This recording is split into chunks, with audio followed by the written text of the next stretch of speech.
ခင်ဗျားတို့သမီးလေးတယောက်ရှိမို့လားရှိပါနာမည်ပဲနဲ့ခေါ်လဲကိတာဟုတ်ပြီဆိုင်လာတာလဲကိတာပဲပြီးသေးဆိုင်လာတာ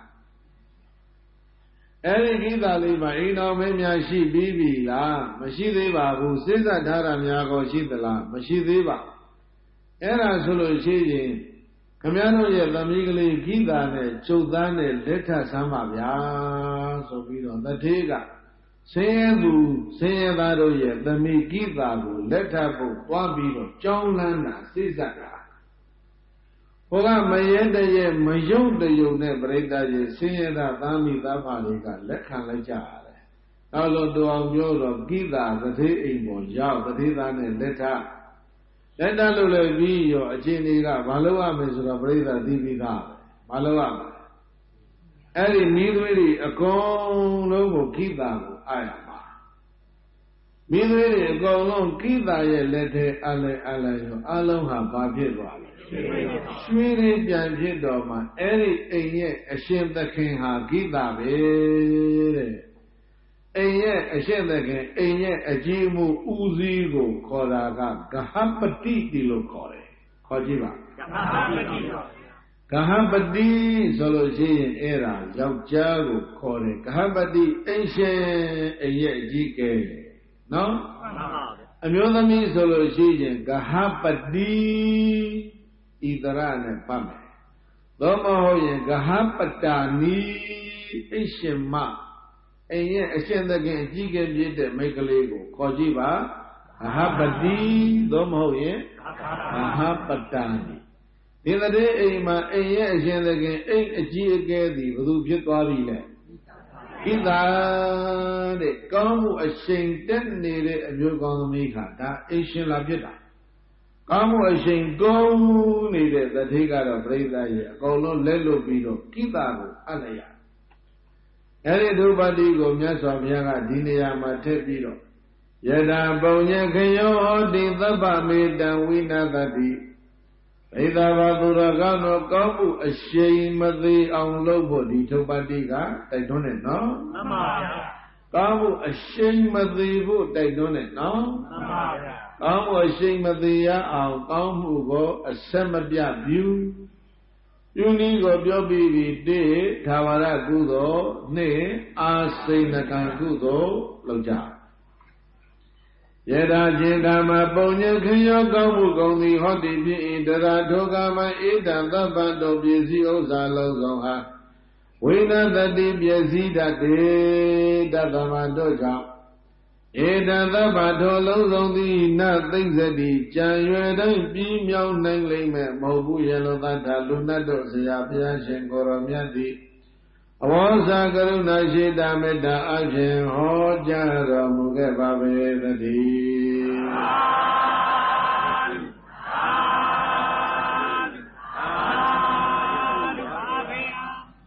ပရိသဗံသူတော်ကောင်းတို့ဘလောက်ပဲမြေအောက်မှာရေထွဲလောင်းအောင်တွင်းတို့ပြီးတော်မြုံနှံသုံးမိသိသိထားစေကမူမလုံကြုံကြောင်းကိုကောင်းစွာဖော်ပြပြီးပြီဟုတ်လားမှန်ပါဗျာနောက်ဆုံးကြတော့ဘယ်နာမှာပဲထားတဲ့ကောင်းမှုအရှိန်ကုန်တဲ့ပုဂ္ဂိုလ်တွေအတွက်လုံခြုံသောနေရာကဘာမြေကြီးပေါ်မှာမရှိအဖြေကအဲ့ဒါကောင်းမှုအရှိန်ကုန်သွားတဲ့ပုဂ္ဂိုလ်များအတွက်ပစ္စည်းဥစ္စာတို့ဤလုံခြုံသောနေရာသည်ကဘာမြေကြီးပေါ်ဘယ်မှမရှိ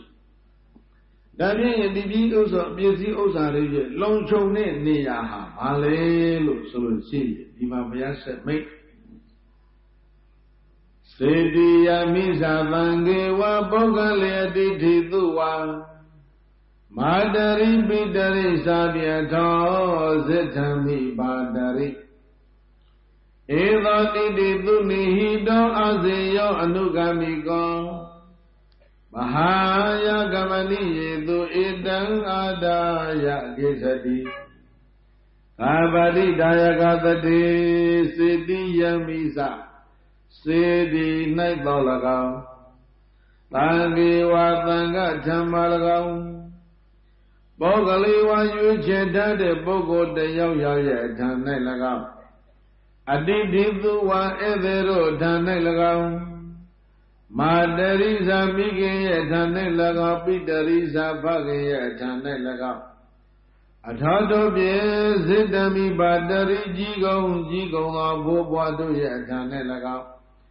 Eva Nidido Tawara Bana Zode Osa Bisi Gotuni Damyuna Tomi Tezi Jati Hoti Ji Eva Tunido Di Asia Nugamika Ewa Eva Tunido Tema Byobya Takede Konatana Ma Kausa Myuna Tomi Tezi Tada Eva Nidi Do Anugamika Zode Osa Shwe Odi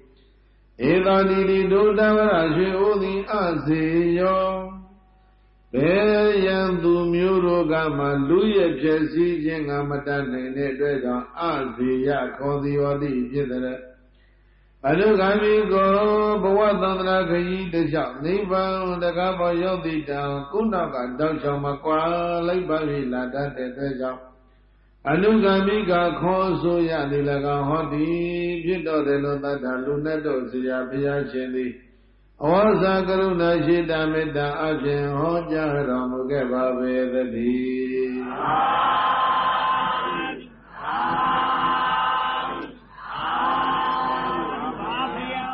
Eda Badura Gauna Nugamika Shri Ogo Myome Soye Konani Yashide Eda Jiye Bananiya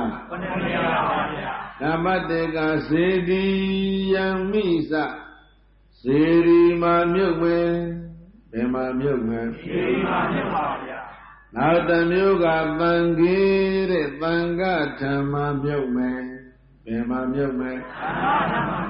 Nautamyoga Pugu Tama Myome Nautamyoga Evero Tama Myome Nautamyoga Ami Tama Myome Nautamyoga Pha Tama Myome Nautamyoga Jigong Go Abu Abuaro Tama Myome Era Kolaniya Ve Nasa Baya Bide Bisi Osago Lolon Chonyo Myuyame Niya Tani Byoye Myasa Baya Bido Bandai Ji Konalo Ne Pregayi Di Konaniya Ma Teja Hola Any Konaniya Ma Shizonga Biola Ragado Sidi Deya Baba Rele Sidi Sura Agu Kodale Soroji, the Goga Bennett Young. Benema Madion Sidi Daban, Abba Sidi Daban, Buzi Daban, Etadi Sidia. Ayode Buya Tana, Takugu, Zedi Lo, Predai, Damala. Ayode Bu at the Ayawotu, Dango, Boyo, Bakona. They don't leave the logo, Lulaga, you the beauty could be anything, don't leave the city. Don't leave the logo, Lulaga, she could need a you the need a Johnny Yare, so in that city. They made a bang or she could Yare, so anything may have city. Hola, a yoke leave the yoke, Lulaga, one she could Yare, so in the yoke leave her city. And then Mary, Baba, Bibi, Ludaga, you at the Yawotu, Dango, Predai, Konane, Siri. And then she go live the Daimabe, Natla, Nagala, Balula, Kalona, Gomala. Ala, Bibi, Ludaga, you the Bukayare, so you live Ziri, one bar. Daya Yazabia, Mabuke, Nonga, with Ali, Ziri, so that in Yanshi. Maranada Siddhi, Sabala Siddhi, Gautamaga Siddhi, Bahubodha Siddhi, Vatamba Siddhi, Udina Siddhi, Vidali Mashihure, Siddhi. Erari Agolo Brindai, Chongita Malay, Nakoni Jive. Vidali Lo Brindai, Nakoni, Jija Shikuja, Buzojara Mulu, Drukora, Nakoni, Drukeka Bakola. Digane Jarama, Zirine Nasa, Quenwara. No? Era Vidali Bayansi, Yao, Dware Kajarama. Yago Yaguro Miaga. အဲ့ဒီဇေဒီကြီးနာသွားထိုင်ဥပမာသာရဏတဇေဒီသာရဏတနတ်ဘလူးကြီးရဲ့နတ်ကောအဲ့ဒီနာဘုရားသွားထိုင်တော့လူတွေကဘုရားရှင်မခိုးပဲနဲ့နတ်ဆင်ရှိခိုးပြီးဘုရားလာနှုတ်ဆက်အဲ့တော့ရှင်အာနန္ဒကမကျေနပ်ဘူးမြတ်စွာဘုရားဒီနာမထိုင်ပါနဲ့ဘာဖြစ်လို့လဲဒီလူတွေကဘုရားရှင်မခိုးဘူးဘုရားနန်းစင်ကြီးရှိခိုးနေရတာအေးပေါ့ကွာငါဘုရားကသဘောကောင်းတာကိုကွာသူတို့ကိုကောင်းခဲ့အောင်နာစီအောင်လည်းငါဘာမှမလုပ်ဘူးမော်ဒကားတွေမောင်းမရအောင်လည်းငါမလုပ်ဘူးအဲ့တော့ဒီနတ်စင်ကြီးဒီ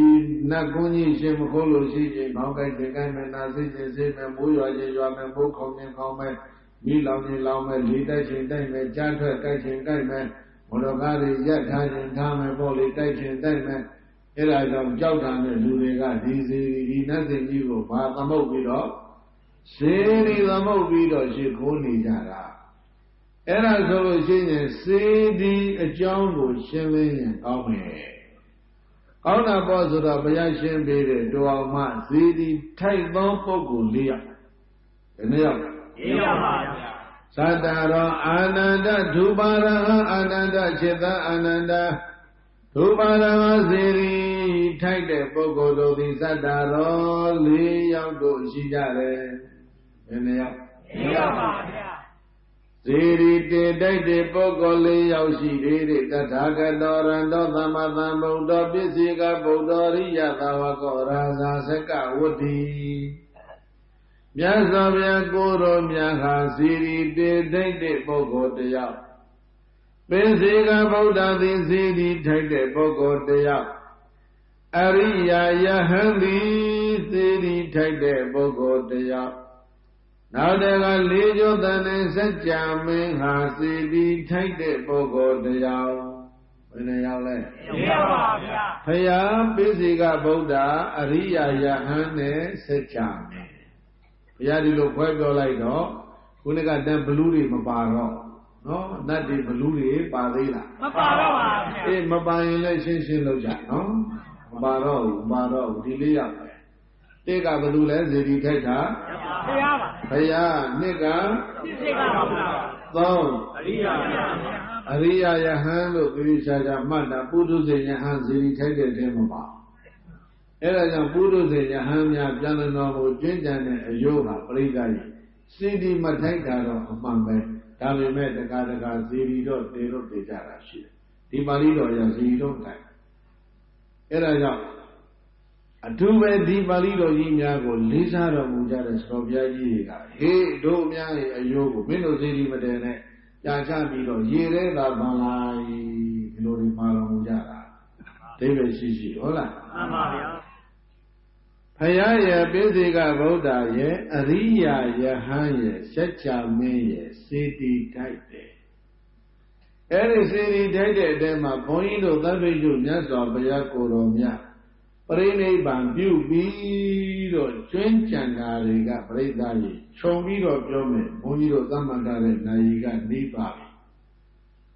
ဘုရားကိုယ်တော်မြတ်ကနေကျွင်းကြံတာတွေကပြိဿကြီးဘယ်နှမျိုးကြံတယ်လဲဆိုလို့ရှိရင်တလုံးလေးခြုံမှဓာတုဆိုတာကြံတယ်။ဘာကြံလဲဓာတုပါဗျာအဲ့ဒီဓာတုဆိုတဲ့အထဲမှာမီးမလောင်တဲ့ဓာတုနဲ့မီးလောင်ကြီးတဲ့ဓာတုလို့နှမျိုးခွဲနိုင်တယ်ဘုရားကိုယ်တော်မြတ်ယုတ်ကလတော်ကြီးရွှေတလမ်းမှာတဲ့နန္တာတင်းပုံပေါ်တင်းပြီးတော့ကုသိဏယုံမှာမိပူဇော်တဲ့အခါကျတော့နတ်ဘူးသင်္ကြစ်ရိုးဟာမီးမလောင်ညရိုးတော်နှစ်ချောင်းမီးမလောင်ဆွဲတော်လေးစုမီးမလောင်ပေါင်းလိုက်ရင်ခုနှစ်ခုဟုတ်လားမှန်ပါဗျာအဲ့ဒီခုနှစ်ခုကိုခေါ်တဲ့အတံဗိဏဓာတ်ခုနှစ်ပါးဘယ်နဲ့ကောအတံဗိဏဓာတ်ခုနှစ်ပါးနဗုသင်္จิตတော်ရဲ့ဉာဏ်ရိုးတော်နှစ်ချောင်းရဲ့ဆွဲတော်လေးစုရဲ့တဲ့အတံဗိဏဓာတ်ခုနှစ်ပါးအဲ့ဒါမီးမလောင်တဲ့ဓာတ်ခုနှစ်မျိုးဘုန်းကြီးတို့ဓာတုဝိပဿနာဓာတ်တော်ဝေဆိုတဲ့အကြောင်းအရာကိုလေ့လာကြည့်တဲ့အခါမှာနဗုသင်္จิตရိုးဟာဘုန်းကြီးတို့ပါဠိတော်အထကထာတီဃာဖို့လို့သံဃာနာ6တန်ဝင်တဲ့ကျမ်းကိုကြည့်ပြီးတော့ပြောတာတခြားသံဃာနာမဝင်တဲ့ကျမ်းတွေအရာတော့ဒါဘ သံဃာရာ၆တန်ဝင်တဲ့ပါဠိတရားဒီကများကြည့်ပြောတဲ့အခါကျတော့သဘုသင်္ကြည်ရိုးကိုသိကြသည်ပါဠိတရားဒီကမပြောဘူးညရိုးတော့နှစ်ချောင်းသိကြမပြောဘူးဘယ်ရောက်တယ်မပြောဘူးဆွဲတော်လေးစုကြတော့ဘယ်ကြွတယ်ဆိုတာသိချပါတယ်မပရိသေဝနာသုတ်တန်ရဆုံးသားလေးမှာဆွဲတော်လေးစုအကြောင်းပေါ်ပြထားတာရှိတယ်ဧကံဒါထာတိတိဝေဟိပုဇိတံဧကံပါဏနာဂရာဇမဟေတိဧကံပါဏကန္တရရတိမဟိယတိကာလိင်္ဂရိညောဝိဇိတေပုနေကံဧကာဟိဒါထာတိတိဝေဟိပုဇိတံဆွဲတော်တဆူကိုတော့နတ်တွေပူဇော်ထားတယ်တဝရိကမှာတရားမပစ်ပါဧကံပါဏနာဂရသမဟေတိဆွေတော်တဆူကိုတော့နဂါပင့်သွားတယ်နဂါပြီဘယ်နာလဲဆိုတာသူဒေသနာလုပ်ဖို့လိုလိုက်မယ်နဂါပေါ်တဲ့တရုပ်ပြီလားတော့မသိဘူးပေါ့လေဧကံပါဏကန္တရရတိမဟိယတိဆွေတော်တဆူကိုတော့ခန္ဓာရတိုင်းကပူဇော်ထားတယ်ကန္တာရတိုင်းဆိုတာပါကစ္စတန်နိုင်ငံမြောက်ပိုင်းဧကံပါဏကာလိင်္ဂရတိမဟိယတိဆွဲတော်တစုကိုတော့ကာလိင်္ဂတိုင်းမှာပူဇော်ထားတယ်ကာလိင်္ဂတိုင်းဆိုတာအိန္ဒိယပြည်ရဲ့ရှေ့ဘက်ကမ်းရိုးတန်းဒေသဒီကနေ့ဩရိတပြည်နယ်တခွင်ဟာရှေ့တုန်းကကာလိင်္ဂတိုင်းဆိုတော့လေးစုအဲ့ဒီလိုကြွတယ်လို့ဒီပါဠိတော်မှာပြောပြထားတယ်သံဃာနာ6တန်တင်တဲ့ပါဠိတော်သဂရတိကာမှာလည်းဒီတိုင်းဆက်ပြောတယ်ခုနကဓာတ်3မျိုးတော့သိချမ်းမပြောတော့ဒါဖြင့်အဲ့ဒီ9မျိုးမှတွင်းကြံသောအသွေးအသားကဖြစ်တဲ့ခန္ဓာကိုယ်ကဓာတ်တွေဟာလေသွေးကဖြစ်လာတဲ့ဓာတ်တော်များဆိုလို့ရှိရင်မြတ်လေးပါအငုံလေးလိုပဲတဲ့ဤချင်းချင်းအယောင်ရှိအယိုးကဖြစ်တဲ့ဓာတ်တော်များဆိုလို့ရှိရင်ဖြူးနေတယ်အသားတွေအသေးဆုံးနှလုံးတွေကဖြစ်တဲ့ဓာတ်တော်များဆိုလို့ရှိရင်ညိုသောအဆင်းရှိတယ်အဆင်း3မျိုးနဲ့ဓာတ်တော်တွေသေသာကြီးတည်င်းသားကြံနေတယ်အဲ့ဒီဓာတ်တော်တည်င်းသားကို10ပြည်တော်ကမင်းတွေအချိုးကျတပြည်တော်ကိုတပြည်စီ2ပြည်စီဝေပြီးတော့ယူသွားကြတာမိမိတို့တိုင်းပြည်ရောက်တဲ့အခါကျတော့ဒုတတ်တော်တွေကိုမလုပ်လဲဆိုတော့ဇေဒီတော်ကြီးတွေတည်ကြတာဘာခေါ်မလဲဓာတုစေတီဟုတ်လားမှန်ပါဗျာ55နှစ်လောင်မြတ်စွာဘုရားကိုတော်မြတ်ရဲ့နှလုံးသားတွေကသဗ္ဗညုတဉာဏ်တော်ကဒီထုံးလုံးလိုက်တဲ့အတွက်ကြောင့်ထွက်လာတဲ့ဓမ္မတွေကတော့ဘာဖြစ်မလဲဓမ္မစေတီတဲ့မန္လေးတောင်ကြီးကကြောက်ချက်ကြီး929ချက်ကိုလှမ်းကြည့်ပေါ့ဒီလိုမေရကြီးကဓမ္မစီရီတည်ထားတာကြောက်ချက်ပေါင်းဘယ်လောက်လဲ929ချက်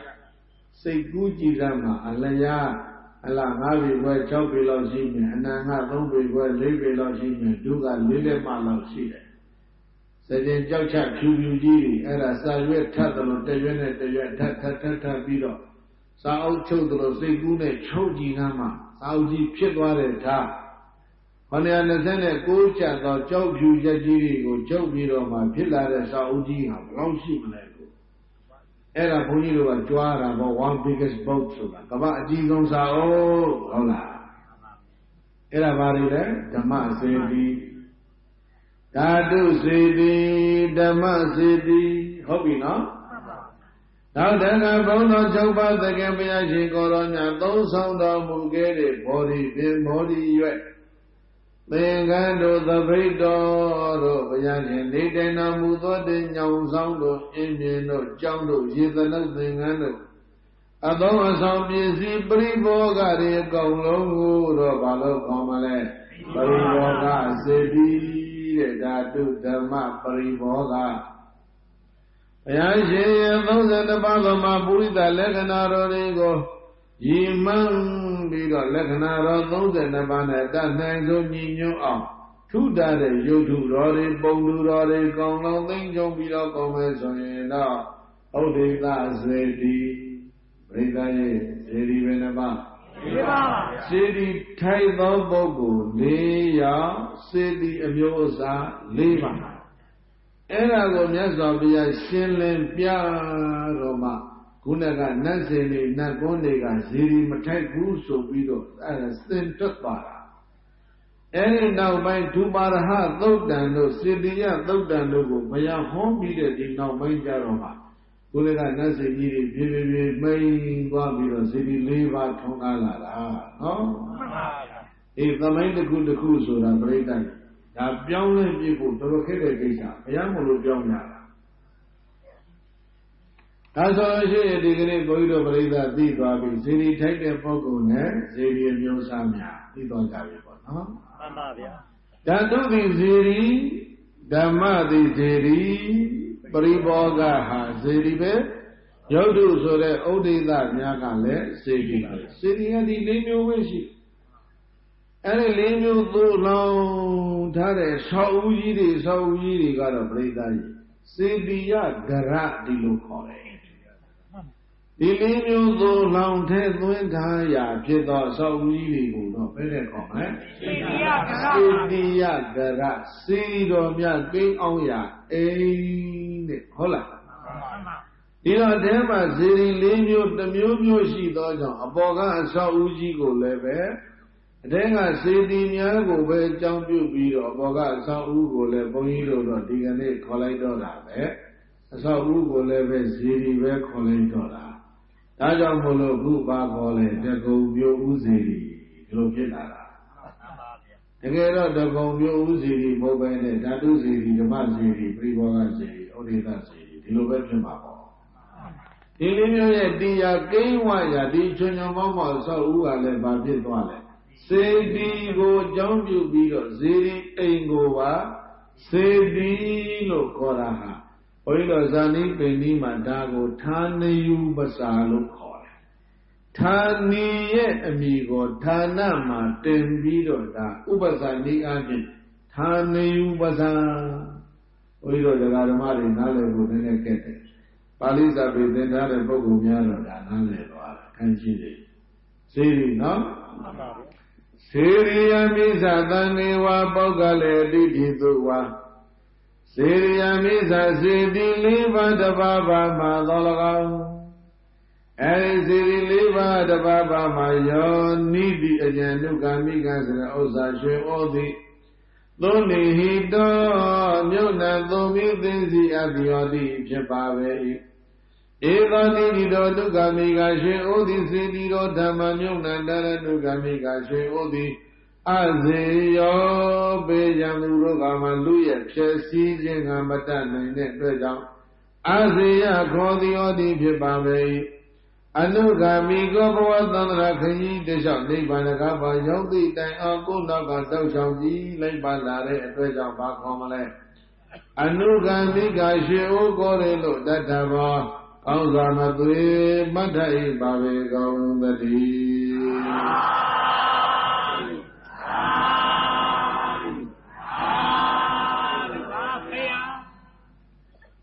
Havara Nide. Tawara Niding or the Tawara Osabizigo Baya Besom Bidoma. Tomo Ida the Rida or the Lesia Kanako Baya Besom Bidoma. Tandari do Bawa Tandra do the Gamri do Dwaja of the Shiro. Paralogue the Donologa Nova Dodo Gamri do Dwaja of the Shiro. Edado Siri Roma Muna the city live the Baba Mamuna the Nugamika Osashi Ogo. Araya, you sang you Gisadi Gisandi, Guanay, Jarelo, that Lunado Siavia Chendi. Osagruna Jeda Meda Avian Hoja Ramugeva the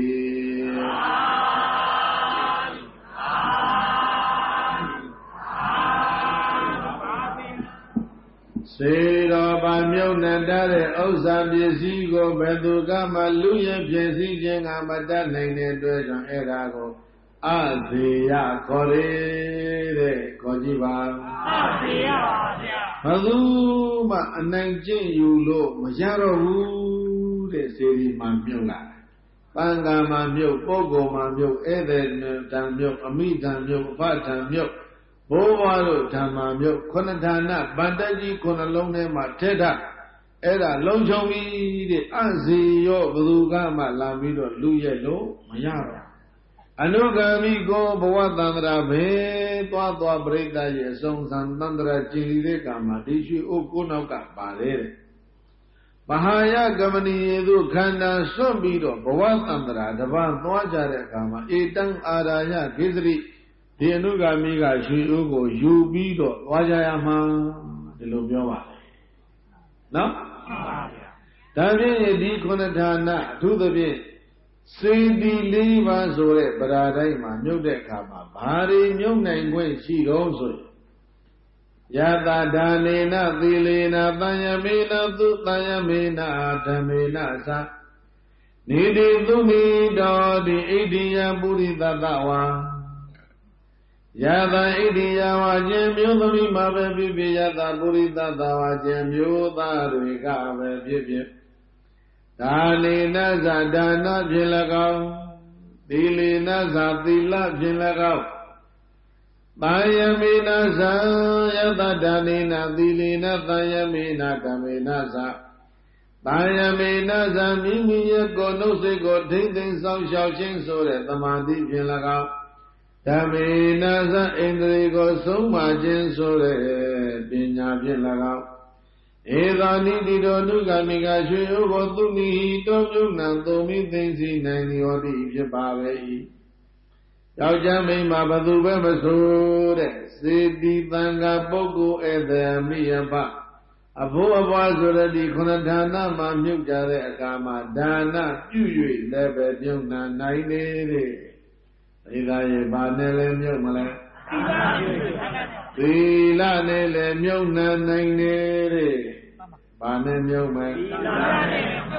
Seko devi ne tamadi ne le myukta nainere. Bane myukme. Tamadi saudi jimyele myuk naine. Nautaga indri chaupago soma de pinya ne lebe myukna nainere. Benani le. Lini ya. Kadaba Myaswa Bhaya Goro Mya Prinipan Sando Muro Bhunjiro Gorama Bhaya Lu Mahoku Gorama Bhaya Shin Goro Mya Garo Tedang Atuzung Bhaya Bhaya Daga Bhaya Rema Ate Atuzung Bhaya Bhunjiro Bhaya Ate Balau Niya Shisere Niya Prina Ate Atuzung Bhaya Eri Loga Soyoska Shide Luro Ye Tedang Nipao Taya Shirelo Sure, Davime Biaha, Taya Nimadaya, which is a Nia, Biaraga Biara, the Tuzo Biaha, Muyubia. Any she Tenaga Puentore Biaga, Kadaba Bia, Kadaba Bia, Kima, Luri Edega, Nidna the ship. Nathan the Shire came up when a Kadaba Biaga, the long chow town, the Breda, the Shiva, the Piro Nimala. Era lebe Bhayarai ma Tonza de Kushire, Bebayabe Bibi, Yauset de Dan. Ye, Nabo Boy, Libo Gong de Akama, Bayadai Prinipan, Sanjara, Tepi Manija, who the Bredai, no? Mayalan Sora, Seguji Leba, Tepi Niji, Warama Baya, Tepi Nibala. Teya, May Teya Solo Shi, Seven Machuna Mula. Two nine of it, think I Tamata, Bayana, the Kuna, Matan. Sale Junine, Vale Junine, a ye leve don't one nine, Kale Goni Gola nine, Meloni Badile Moni Mongame. Erilo Zara ye the Vogu, a brilliant the Guri net, Damayare, and to job. Bayan Goramyama Vale, Zara Suraga Shibi Viro. Sarashi Jabu Sarado Surago Shabiro Naka Sarado Namanya Soviaga Sarajam Hoda Shire Era Puba Jama Hoda Sarado the Pudo Nandi Zauli Saya Dili Timare Vesa Biagi Chu Biro Nega announce sound beetle, send the chamber. Nebe go job beetle. Account data the Egadigo, Alma, sure beetle, chata beetle, jogo, near pupila, Nisan Luna. And I made it.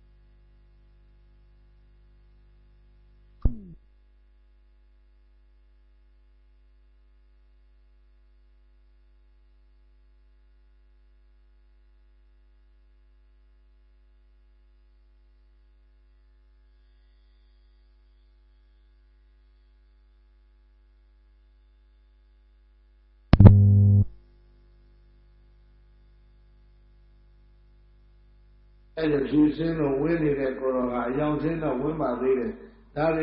is really coming or you don't need Vialo.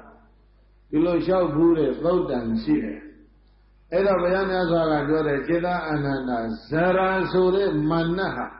Mabiago, Nisena, Diva, now so balls or beat off.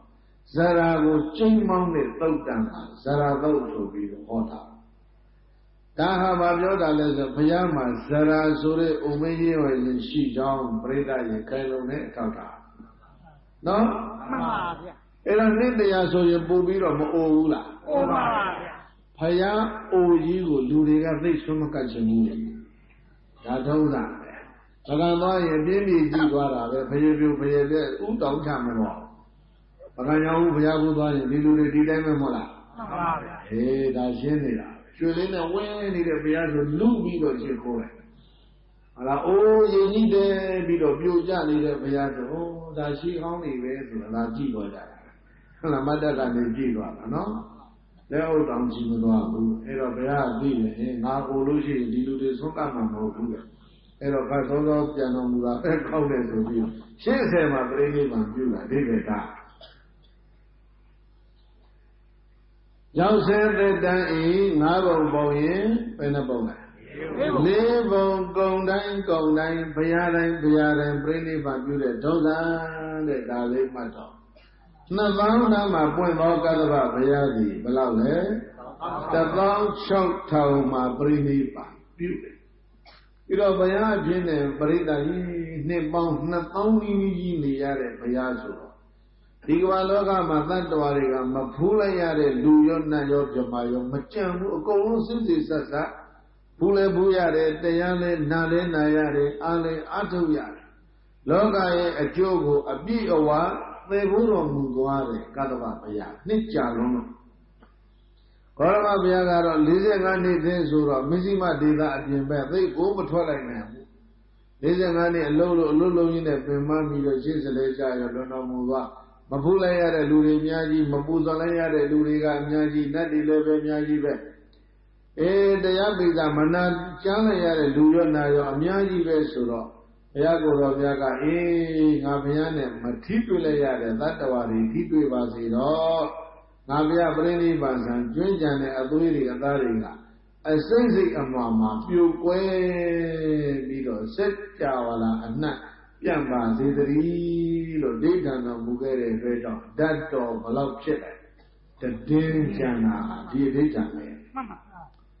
Then Oshibiago Romia Gidi Jaro, that Loga Liga, Nini Ogo Puyara. Jorokomaya China, Gani de Luga, Jorokomayabo, Kanakana Mayago, Wiga Luga, dead and young.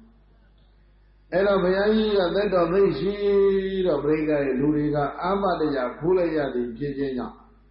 Jane Gana Guliga, sitting on my people, that of Kilo, Setawala, and Tambo, and Lodila, Maloro, Diana, Jentan, Jurkala, Mila Mashoya, Mabok Magoba, the Shulo, when we don't and Catalabia. Arida Catalabia, Jingoramia, Yogalanda, the Denja, Malo Jamale. Shirayiga. Tamien Natawi, Setuji, Seti Doriga, Tamien Natawi. Aroji, Dadamiriga, Tamien Natawi. Nabirama, Hello, the below bomber. Oza alone, the Teyaho Siaji, the Yausi, the Yatorata. The Yahosia, Yanora Daga, the Rhino to be low bomber, Oza alone now, any other known as Yadora the Gaji Gonsa. Then to be that they got the Miana, the Dawon Jaga, Zero Jibu, leave the night. Linzu Quenda when you beat on Era Tija. Say, don't you belong in the lesson to use an army. Cinema. Sherry, Mumadina, Wunji, Majimiaga, the fair. Sendujina City Romiaga, the fair. Tarojine, Danamiriga, the fair. Now we know. Yadora Dada Gajine, and to be Dariga. I'm young for it. What a year. Consider about a year. Banga Jamba. And a limit and do as you do down you be the sweet old in a Dijara. So, she only in a CDG Tejara. Tanabaya Miane, Taririka, Taririka Lumacone, Tarira, Dado Luco, Tarira Sura, Kurove, Colonive. Tarira Sura, the Colon, the Villian Dado Chitamolo Barele, Tarira Dado. And the Colon Ogani Bida says, Chip Lare, Damian Soyeno, Taririka Dado. Hola? Tarira Dado, Colono, Yi the Kulo, City Matabana Mere, Matabana, Habana Deji, Disabira, City Roji de Matabana Jare. Ella Dabana, Buni, Tone, Tabana, Tone, Tone, Matabana, Pito Mesure, Tone, Ma. Time will be that almost one beat or Tabana take the Hugadiga Yerena user or test when we don't do that. And many zonga de San Bido, Joya Chile Doya Lare, Ludeya Alalo the letters of Muma Debido, Duga, Santa Puyana Santa Pusoro, Nether Nivo. Sanaguni and Nit, Nathani and Nit, Nanda de Yamne, do the Yavan, Hatabana, Pay, Alaji, Omes, Dugatella. Tabana boy, Yaw, the Ahuluga, the long field, the Handeso, Joke, Yenari, Deda, the Utuido. You gotta take it later.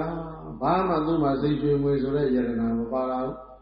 Tu Babashi, Les of you, lay young, Nanda, Betu Tabashi. Kai Lumiariga Yerenari Luino, Mara, Payatabana, Deke, Nanda, Duma, Veso, Tu Palade, Sanaguri, Era, Tuina, Abadea, Tuina. Uri, Roma, Payago, Romiaji, Yogala Doji, Tabanare, Tabana Day, above Vienna, then above Menajema. Eri Sanaguri, who do it, Navi, Wuni, wine, Menajego, lay, Puzora. Yogala Dojiga, Beleji, James, Miena, Potere, Menajema, Baji. Nanda said, Wine, Navi, Wuni, Jenny. Era Buzo, Bido, Mabuga, Abadeya, Chip, Bido, Sulit, cook down. Ahimina Bonya Gamina Omehi Dida Damami Watatia Angari Imina Bonya Gamina Igamuja Omei Shemialu the Devi Digi Dida Damami Watiramu Minamu Yaramu Yagamu Saito Mude Desali Bamyadia Godale Detia Dinin Dego Pipayati Yajin Goramia Yogala Tabana de Dabana de Minajema, Tanaka, one you go do it or do yada, Bikamuja အရှင်ဘုရားတို့သိတော်မူမြင်တော်မူရတော်မူရောက်တော်မူစိုက်တော်မူတဲ့သစ္စာလေးပါးတရားကိုသာလင်သိမြင်သည်ကိုဖြစ်ပါရစေလို့ပတ္တနာဆုတောင်းတဲ့အမှုကိုကံသည်ကောင်းစွာမသွေပြုတော်မူခဲ့ပါပေသတည်း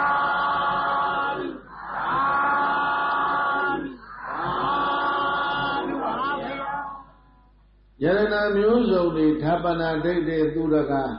ဝိုင်းပြီးတော့လူနေတဲ့အထက်မှာခြေလက်ကလာတဲ့လူတယောက်အနေနဲ့ပြိဿကြီးစန္ဒကုသနခါလောက်ပဲသွေးပြီးတော့လူနိုင်တယ်တဲ့တခြားသူ့ဘာမှမလူနိုင်ဒါပေမဲ့စုတောင်းကြတော့ပြိဿကြီးတုံမေဟိဒိဋ္ဌဓမ္မမေဝဒိဋ္ဌိယအရှင်ဘုရားတို့သိထားတဲ့သစ္စာ၄ပါးတပည့်တော်သိပြရစေသူစုတောင်းတာဒါပဲဒီတော့ပြိဿကြီးကုသိုလ်ကောင်းမှုဆိုတာတက္ကရာပြုတဲ့အမှုအရာအဖြစ်၎င်းပစ္စည်းပမာဏအဖြစ်၎င်းသိငယ်ပြီမဲ့လည်းပဲစိတ်ထားကကြီးကျယ်တယ်ဆိုလို့ရှိရင်ကြီးကျယ်တဲ့အကျိုးတွေဟာပေးလာနော်မှန်ပါဗျာမာဝမေညိတပုံညတာနမန္တံအာဂမိတ်တိကောင်းမှုကိုသိငယ်တယ်လို့ဒီမသိကြနဲ့သိငယ်တဲ့ကောင်းမှုသည်ကြီးကျယ်တဲ့ကောင်းကျိုးပေးလိမ့်မည်မဟုတ်ဘူးဆိုပြီးတော့ဒီလိုများအထင်မသေးကြနဲ့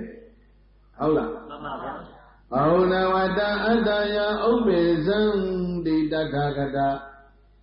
တထာဂတတထာဂတကိုတင်ဘုရားရှင်ကိုယ်တော်မြတ်တို့သည်ဘုံနာမြတ်စွာသောတတ္တဝါတို့ရဲ့အတ္တယကျိုးစီပွားတဲ့ဥပ္ပေဇံတိပွင့်လာကြတယ်ဘုရားရှင်ကိုယ်တော်မြတ်တို့သည်လောကအကျိုးသေးဘူးတော်မူဖို့ပွင့်လာကြတာဘုရားဒီကဘာမှာဘာအတွက်ပွင့်လာတယ်ဆိုရင်ဒီပါဠိတော်အရာပြိဿတိပြောတာပါစေလောကရဲ့အကျိုးစီးပွားအတွက်ပွင့်လာကြတာယတာကာရံကရိတဝနာသက္ကံကိသန္တိတာယကယတာယေသောလေသူတော်ဘာအကျိုးသေးဘုဒ္ဓမူဖို့ပွင့်လာတဲ့ဘုရားရှင်ကိုယ်တော်မြတ်တို့ရဲ့ဓမ္မကာရံကရိတဝနာပူဇော်ခြင်းအမှုပြုကြရတဲ့အတွက်ကြောင့်ပူဇကပူဇော်ကြတဲ့ပုဂ္ဂိုလ်ပေါင်းတို့သည်သက္ကယပါယုံစရည်တဲ့အာယုံ900ဖြင့်မြင့်မြတ်သောလုံးတဲ့လူဘုံနတ်ရသုဂတိဘဝဇတ်သောကိစ္စန္တိကောင်းစွာမသွေရောက်ရှိတော်မူနိုင်ကြလေကောင်းသတည်း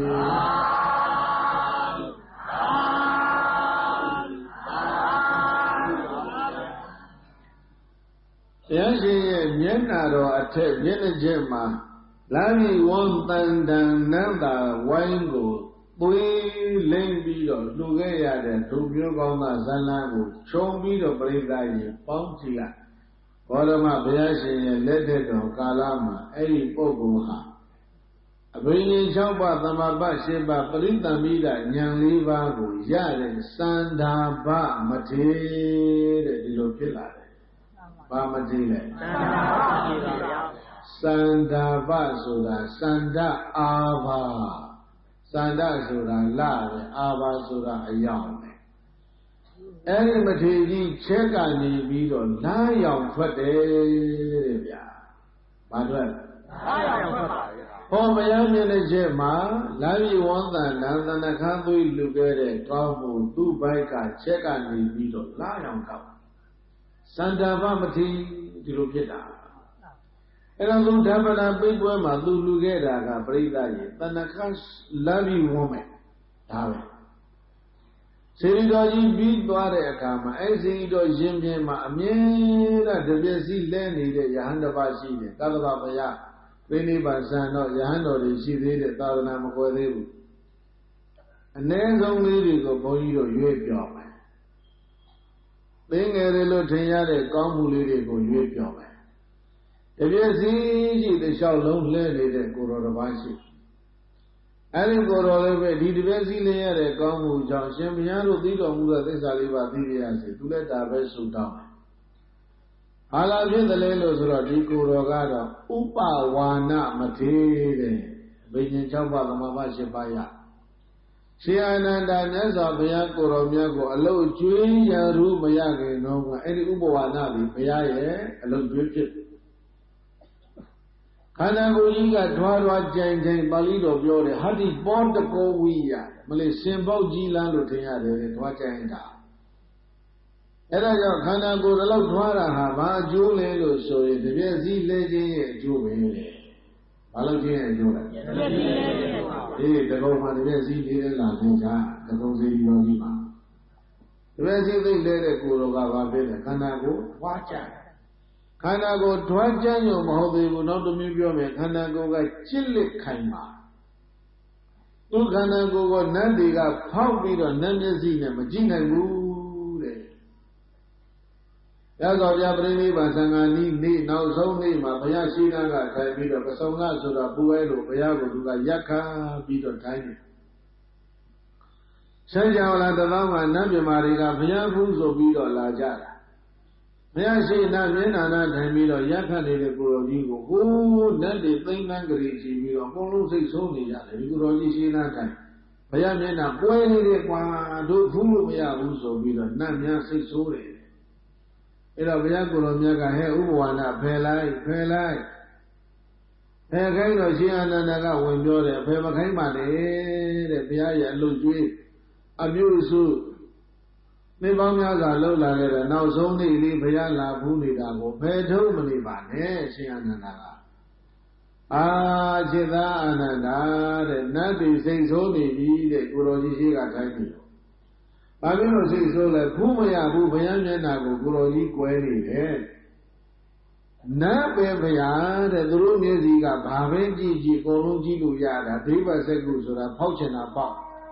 တော်ရောတောင်ရောမြေရောကြီးရောဖောက်ကြည့်နိုင်တဲ့ဥစ္စာပဲဒီကိုတော်ကြီးတစ်ပါးလောက်များတော့ဘာစိတ်ဆိုးကြလဲလဲဖောက်ကြည့်ဖို့ရှင်အာနန္ဒာကပြောတာပြီးတော့မြတ်စွာဘုရားကမရှိတဲ့ခြေသားအာနန္ဒာတဲ့နတ်များရဲ့ဒိဗ္ဗစက္ကုတွေဥပဝါဏရဲ့ကိုယ်ကိုမဖောက်နိုင်ဘူးတဲ့ကြည့်မရဘူးတဲ့အဲ့ဒီတော့မှပေါ်လာတာဘာဖြစ်လို့ဒီလောက်တောင်ကြည်လက်ခိုင်မာတာလဲဆိုတော့ကန္တဝဘုရားရဲ့ရွှေစီရီတော်ကြီးမှာတသက်လုံးမလုပ်လာတယ်ပြည့်စုံလာဒီလိုလားယထာကာရံကရိတဝနာသက္ကံကိသန္တိဒါယကတတဂတတတဂတကောတေဘုရားရှင်ကိုရောမြတ်တို့သည်ဘဟုနံမြတ်စွာသောသတ္တဝါတို့ရဲ့အခါရာကျိုးစည်းပါတဲ့ဥပိ္ပဇံသည်ပွင့်လာကြတယ်ယန္တရေသောလေလောကအကျိုးသေးဘုရောမူပေါ်ပွင့်လာတဲ့ဘုရားရှင်ကိုရောမြတ်တို့ရဲ့ဓမ္မကာရံကရိတဝနာပူဇော်ခြင်းအမှုကိုပြုကြရတဲ့အတွက်ကြောင့်ဒါယကပေးကြလူကြပူဇော်ကြတဲ့ပုဂ္ဂိုလ်ပေါင်းတို့သည်သံဃာယုပယောအစရှိတဲ့အာယုံ900ပြည့်မြင့်မြတ်ဘာလုံးနဲ့လူပေါင်းနှံ့ရသုဂတိဘဝဇတ်သောကေသန္တိကောင်းစွာမသွန်ရောက်ရှိတော်မူနိုင်ကြလေကောင်းသတည်း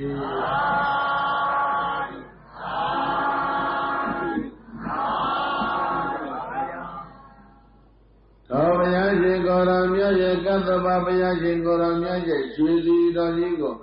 တသက်လုံးတဲ့ပြိဿရဲ့စီမီပူဇော်လာခဲ့တဲ့ကိုယ်တော်တစ်ပါးရှိသေးတယ်အဲဒီစီမီကြီးတသက်လုံးလူတန်းပူဇော်လာခဲ့တဲ့ကိုယ်တော်ရှင်မြတ်တစ်ပါးကတော့ဘောရမဘုရားရှင်လက်ထက်မှာအနုရုဒ္ဓမထေတဲ့ဖြစ်လာတယ်အနုရုဒ္ဓမထေကဒိဗ္ဗစက္ခုမှာပြိဿကြီးဣတတိပွက်ရဒိဗ္ဗစက္ခုအနုရုဒ္ဓရတဲ့ဒိဗ္ဗစက္ခုကဘလောက်စွမ်းလဲဆိုရတောင်ပြောရင်မိမိရဲ့ကိုယ်ထဲမှာအိုးမျိုး80ရေတွက်နိုင်တဲ့မျက်လုံးနဲ့ကြည့်လို့ရတယ်အဲဒီပိုးမျိုး80ထဲမှာအကောင်ကြီးဘယ်နှကောင်ရှိတယ်ဘယ်နှကဘယ်ကောင်ကအိတ်နေတယ်ဘယ်နှကဘယ်ကောင်စားနေတယ်ဘယ်နှကဘယ်ကောင်သေးနေတယ်ဘယ်နှကဘယ်ကောင်မွေးနေတယ်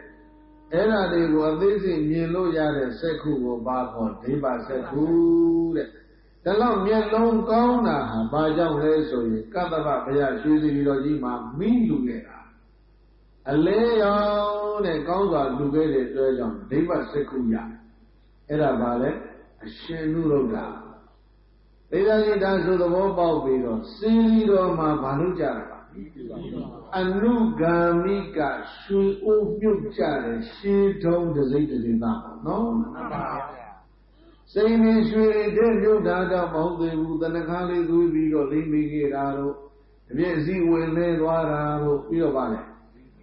မီးလေးအောင်လေးပူဇော်သွားတာတို့ဒါလောက်ကောင်းမှုကဒါလောက်ကြီးကျယ်တဲ့အကျိုးတွေကိုပေးတယ်ဆိုရင်ဒီယတိဒဂုံကအမျိုးသားတွေအမျိုးသမီးတွေ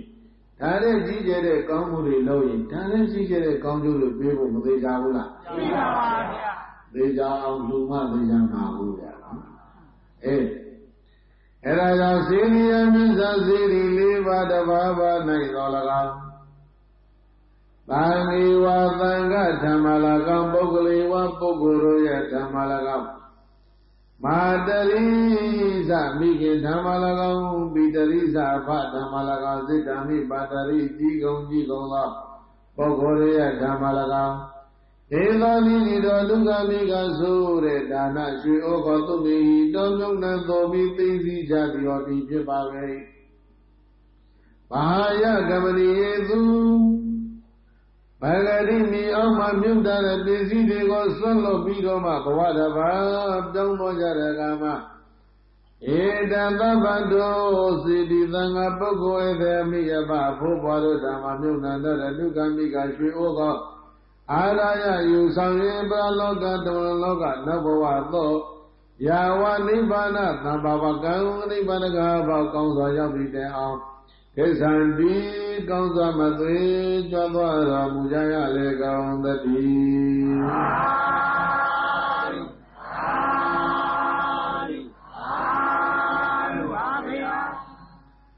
ဒီကနေ့ဘုန်းကြီးတို့တရားနာကြတဲ့သူတော်ကောင်းအားလုံးတို့မြတ်ရဲ့မြို့ဥစေတီတော်မှာတို့မြုံနှံတုံမိသိသိခွင့်အနုဂါမိကရှိအိုမြုပ်ခွင့်တဲ့ဘယ်နေရာမှာဘယ်လိုအိုးတွေမြုပ်နိုင်တယ်ဆိုတဲ့အသေးစိတ်ကိုဘုရားဘောပကလူကြီးများကပညာထားပြီးသားဖြစ်တယ်ကြည်လဲပညာပါလိမ့်မယ်လိုအပ်ရာနေရာတွေမှာပြိတ္တယူကြိုးစားပြီးတော့မြုပ်နှံကြဖို့သန္တရာခရီးတွေချက်ပုဏ္ဏကတောက်လျှောက်ပါမယ်ရွှေအိုးကိုစေတီဘယ်နှပါ၄ပါးမှာကြိုးစားပြီးတော့မြုပ်ကြဖို့ဘုန်းကြီးတို့ဒီကနေ့အားပေးတဲ့တိုက်တွန်းတယ်နော်ပါဝတိမြို့ဒုသတိရဲ့ရွှေအိုးမြို့တရားမြတ်စွာဘုရားကဒါလောက်ကြည်ကြည်ပြန့်ပြန့်မိန့်ကြားပြီးတော့မှာဘုရားရှင်ကိုယ်တော်မြတ်ကတို့ရွှေအိုးတွေကနေပြီးတော့တဲ့ခုနှစ်နေရခုနှစ်ဗန္ဓေကြီးခုနှစ်လုံးမြုပ်ထားတဲ့ရွှေအိုးတွေကနေပြီးတော့မင်းထုံးယူပေါ့ကွာနှိုက်ယူပေါ့ကြက်ရနှိုက်ယူလိုက်ရတယ်။ဘာရရမလဲဘောသူတတိကမေးပြီးတော့ဘုရားကပရိသန္တိတာဝိမောကောယာသသာဝကပါရမီပိစေကဘောဓိဗုဒ္ဓဘူမိသဗ္ဗပေတိနလဗ္ဗတိဒီကောင်းမှုကြောင့်ပရိသန္တိတာညာ၄ပါးရပါရစေဆိုရရတယ်ကွာသာဝကဘောဓိစုပန်ခြင်းလည်းရတယ်ပိစေကဘောဓိစုပန်ခြင်းလည်းရတယ်သာဝကဘောဓိစုတွေထဲမှာဧကသာဝကမသာဝကပဂရိသာဝကဘေသာဝကစုပန်မသာဝကစု၃မျိုးကိုလည်းရနိုင်တယ်ဗုဒ္ဓစုပန်ခြင်းလည်းဆိုရင်ဒီနုကမိကရွှေဦးတွေကပဲနိုင်ပြီးတော့ပန်ရမယ်လို့မြတ်စွာဘုရားမိန့်ကြားပြီးတဲ့အခါမှာသစ္စာ၄ပါးဖြင့်ဒီတရားဒေသနာတော်ကိုဏိကုံးချုပ်တော်မူတော့တရားနဲ့သံဃာတော်ရှင်မြတ်900တို့ကပရိက္ခရာ၈ပါးလူပြီးတော့ပရိက္ခရာရေစက်ချသာတို့ပေါ်အခမ်းအနားကြီးပြီးသွားဘုရားလည်းပဲရွှေကျောင်းတော်ပြန်သွားရွှေအိုးမြုပ်တဲ့ဒုသတိလည်းပဲကောသလမင်းကခေါ်ထားသေးတယ်ဆိုပြီးတော့ကောသလမင်းမှာထားတဲ့ဇာချွန်တော်ပေးထားတဲ့ဇာချွန်တော်လေးကံပြီးတော့ရွှေနန်းတော်သွားဟိုမှာသတိတွေစုံနေကြတယ်သူ့ဆောင်ကောသလမင်းကစိတ်ဆိုးမှဆိုနေဟဲ့တတိငါခေါ်တာမင်းချက်ချင်းမလာဘူးဘာကြောင့်ချက်ချင်းမလာတာအကျွန်တော်ရွှေအိုးမြုပ်နေလို့ချက်ချင်းမလာရောက်နိုင်ကြောင်းပါပြောလေရွှေအိုးဘယ်နှမြုပ်ခဲ့တယ်လေဟိလာအမကြီးမြသူမြုပ်တဲ့ရွှေအိုးအကုန်တူးပါဆိုတော့ဒုသတိကကောသလမင်းအားပြောပြတယ်မင်းကြီးတဲ့ကျွန်ုပ်ရွှေအိုးကမြေကြီးတဲ့မြုပ်တာမဟုတ်ဘူးတိုင်းနိုင်ငံဖောက်မြုပ်တာလည်းမဟုတ်ဘူးအိမ်အောက်မြုပ်တာလည်းမဟုတ်ဘူးကောင်းငင်သွားပြီးတော့တင်ပြီးတော့ဖွက်ထားတာမျိုးလည်းမဟုတ်ဘူးသိခေါင်းလေးဖွက်တာလည်းမဟုတ်ဘူးဒါဆိုနေဘယ်မှာသွားမြုပ်လဲနေရွှေဦးပြောဆိုတော့ဘုရားနဲ့သံဃာတော်ရှင်မြတ်900ကို9ရက်ဆွမ်းကပရိက္ခရာ၈ပါးလူအဲဒီအလူဒါနပြုတာကိုကျွန်ုပ်ရွှေဦးမြုပ်တယ်လို့ခေါ်တာဆိုပြီးတော့ရသော်ဘုရားတန်ကနာကြံခဲ့ရတဲ့ဒီအနုကမိကဒေသနာကိုအပြည့်စုံတဲ့ဒုသတိက ကောသလဓာန်တော်မှာပြန်ဟောတာပြိဿကြီး ပြန်ဟောတော့တခြားဆောင်နေကြတဲ့ကောသလရဲ့ဗလာတဲ့ကိုပိုက်ဆံဖြည့်မလို့ဆိုပြီးတော့စောင့်နေကြတဲ့တတိတွေကလည်းပဲဝိုင်းပြီးတော့တရားနာကြတာအတရားလည်းရွှေအုံမြုပ်တရားဝိသန့်ကြီးပါတရားနိတိကန္ထတရားနော်ဒီတိုင်းဒီတည်းဒီပုရိသောကံပြေရိဟောရကံတိကေသာရှိတဲ့ဒေသနာကိုကောသလရှင်မင်းရဲ့ရွှေနန်းတော်မှာနောက်တစ်ကြိမ်ထိုတတိပြန်ဟောတော့ဒေသနာနေကောင်းဆုံးတဲ့အခါမှာကောသလရှင်မင်းရဲ့အမြင့်ပြေးပြီးတော့ခြေနဲ့တော့မူလုံးဆိုတဲ့အဲ့ဒီတတိကိုပြိဿရဲ့အေးကွာမင်းပဲဉာဏ်ရှိလို့ညှုတ်တတ်တယ်အဲ့တော့ရွှေအိုးမြုပ်ကိုရွှေအိုးမြုပ်တဲ့နီးကိုကောင်းမွန်စွာငါရွှေနန်းတော်မှာပြန်ပြီးတော့ဟောလဲဟောနိုင်တဲ့အတွက်မြုပ်နီးလည်းကောင်းစွာမင်းရပြီးတော့စရိရကြမြုပ်ထားတဲ့အတွက်တဲ့ငါကျေးဇူးထူးတင်တယ်ဆိုပြီးတော့ထိုသတိတခြားသတိတွေလို့မဟုတ်ဘဲနဲ့ဗန္ဒာရဲ့ဗန္ဒာဖြစ်စီဆိုတဲ့အမိန့်ကိုသူတယောက်ချွင်းကျက်ထားကြံတဲ့လူတွေပဲဖြစ်ရတယ်အဲ့ဒီလူမဖြစ်ရပြီးတော့မှဆွေ90မျိုး90မှာလည်းအခွန်တုတ်လွတ်စီဆိုပြီးတော့အခွန်လုံးငင်းချမ်းသာခွင့်ပေးတယ် tax free ဆိုတာကိုသူရလာတယ်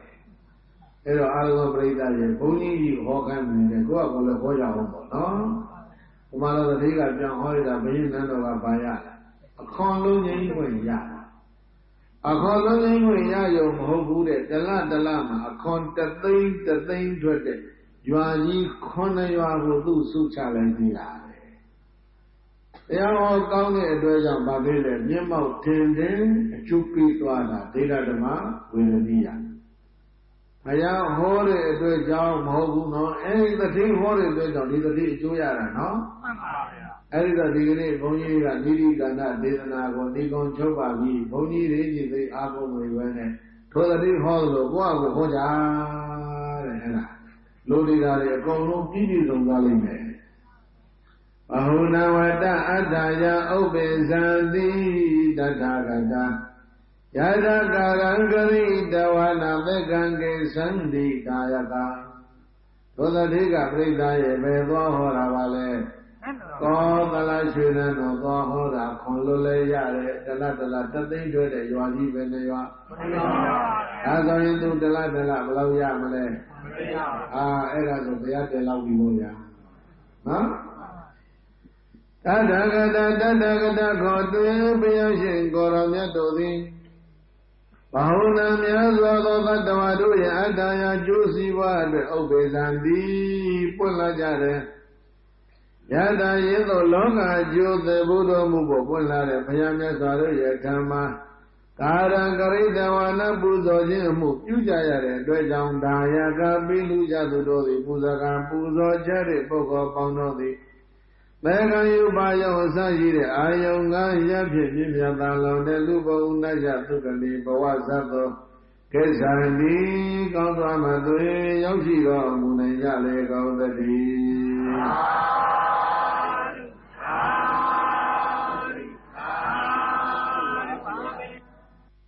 သေစိဓမ္မေမာပုံညာဓမ္မဒေသနာပင်ညိတံ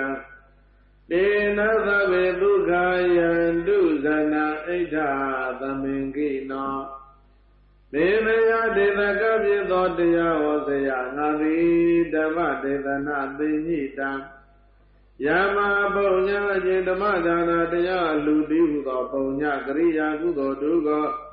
သေစီတံတရားလုံလန်းကြသည့်အမျိုးသားမျိုးသမီးများအတွက်ကြိုးစားပြီးစီပူလိုက်ရပါပဲပြီတောင်းမေဟိပိတရားချစ်ခင်စိတ်ကောင်းဝိညာတိသင်္သူတော်စင်ပရိသတ်အပေါင်းတို့သည်လေယမပုံညာခြင်းဓမ္မသဝနာတရားနာကြရတဲ့ဘာဝနာပုံညာကရိယာကုသိုလ်တို့ကသေစီတံကောင်းစွာမသွေစီဟုမိကြပါပဲပြီဒေနတောသောစီဘုဓမ္မဒါနဓမ္မသဝနာဘာဝနာမယပုံညာကရိယာကုသိုလ်ဒုကြောင့်သဗ္ဗေလူအယယနာအပြားပြားယမမကျွန်းကပိဥသောအလုံးစုံကုန်သော